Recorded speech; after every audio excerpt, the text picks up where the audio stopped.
ಯುಗ ಯುಗಗಳು ಕಳೆದರೂ ಯುಗಾದಿ ಮತ್ತೆ ಮತ್ತೆ ಬರುತ್ತದೆ. ಭೂಮಿಗೆ ಒಂದು ಹೊಸ ಕಳೆಯನ್ನೇ ತರುತ್ತದೆ. ಈ ವರ್ಷ ಮಾರ್ಚ್ 30ರಂದು ಯುಗಾದಿ ಹಬ್ಬ. ಹಿಂದೂಗಳು ಯುಗಾದಿಯನ್ನ ಉಗಾದಿ ಫೆಸ್ಟಿವಲ್ ಅತ್ಯಂತ ಸಂಭ್ರಮ ಸಡಗರದಿಂದ ಆಚರಿಸುತ್ತಾರೆ. ಯಾಕೆಂದರೆ ಹಿಂದೂಗಳ ಪಾಲಿಗೆ ಯುಗಾದಿಯಿಂದಲೇ ಹೊಸ ವರ್ಷ.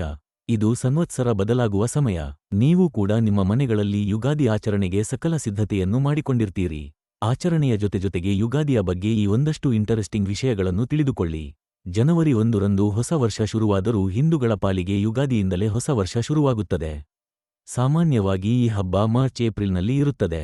ದೇಶದ ಎಲ್ಲೆಡೆ ಇರುವ ಹಿಂದೂಗಳು ಯುಗಾದಿಯನ್ನ ಆಚರಿಸುತ್ತಾರೆ. ಆದರೆ ಕರ್ನಾಟಕ, ತೆಲಂಗಾಣ, ಆಂಧ್ರಪ್ರದೇಶದಲ್ಲಿ ಯುಗಾದಿ ಆಚರಣೆಗೆ ವಿಶೇಷ ಪ್ರಾಶಸ್ತ್ಯವಿದೆ. ಯುಗಾದಿ ಎಂಬ ಶಬ್ದ ಹುಟ್ಟಿದ್ದು ಸಂಸ್ಕೃತದಿಂದ. ಯುಗ ಎಂದರೆ ಕಾಲ, ಸಮಯ ಎಂಬ ಅರ್ಥ ಕೊಡುತ್ತದೆ. ಆದಿ ಅಂದರೆ ಆರಂಭ ಎಂದು ಅರ್ಥ. ಅಂದರೆ ಮತ್ತೊಂದು ಹೊಸ ಸಮಯ, ಹೊಸ ಸಂವತ್ಸರ, ಹೊಸ ಯುಗ ಶುರುವಾಯಿತು ಎಂದು ಅರ್ಥ. ಯುಗಾದಿಯ ವಸಂತ ಕಾಲದಿಂದ ಪ್ರಕೃತಿಯಲ್ಲೂ ಹಲವು ಬದಲಾವಣೆಗಳು ಆಗುತ್ತವೆ. ಚಳಿ ಮಾಯವಾಗಿ ಬೆಚ್ಚಗಿನ ವಾತಾವರಣ ಶುರುವಾಗುತ್ತದೆ. ಹಿಂದೂಗಳ ಅನೇಕ ಹಬ್ಬಗಳು ಯುಗಾದಿಯಿಂದ ಶುರುವಾಗುತ್ತವೆ. ಹಿಂದೂ ಪುರಾಣದ ಪ್ರಕಾರ ವಿಶ್ವವನ್ನ ಸೃಷ್ಟಿಸಿದ್ದು ಬ್ರಹ್ಮದೇವ. ಬ್ರಹ್ಮದೇವನು ಜನಿಸಿದಾಗ ಬ್ರಹ್ಮಾಂಡದಲ್ಲಿ ಅವನೊಬ್ಬನನ್ನ ಬಿಟ್ಟು ಇನ್ಯಾವುದೇ ಜೀವಿಯೂ ಇರಲಿಲ್ಲ.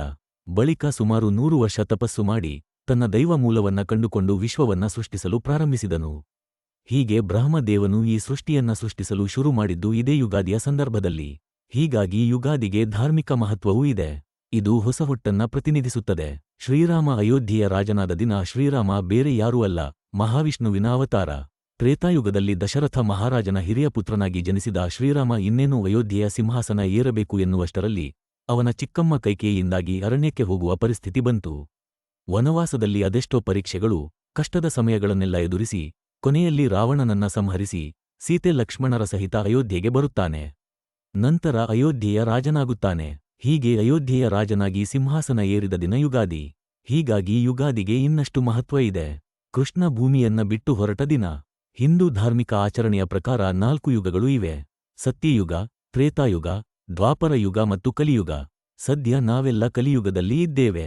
ಕೃಷ್ಣ ಜೀವಿಸಿದ್ದ ದ್ವಾಪರಯುಗದ ಕೊನೆಯಾದ ನಂತರ ಕಲಿಯುಗ ಶುರುವಾಗಿದೆ. ಕಲಿಯುಗ ಶುರುವಾಗಿದ್ದು ಯುಗಾದಿಯಿಂದ ಎಂದು ಪುರಾಣಗಳಲ್ಲಿ ಉಲ್ಲೇಖಿಸಲಾಗಿದೆ. ಮತ್ತು ಅಂದೇ ಶ್ರೀಕೃಷ್ಣ ಭೂಮಿ ಮೇಲೆ ತನ್ನ ಲೀಲೆಗಳನ್ನ ಕೊನೆಗೊಳಿಸಿದ್ದಾನೆ. ಯುಗಾದಿಯ ದಿನವೇ ಶ್ರೀಕೃಷ್ಣ ಪರಮಾತ್ಮ ಭೂಮಿ ಮೇಲೆ ತನ್ನ ಅವತಾರವನ್ನ ಮುಕ್ತಾಯಗೊಳಿಸಿದನು.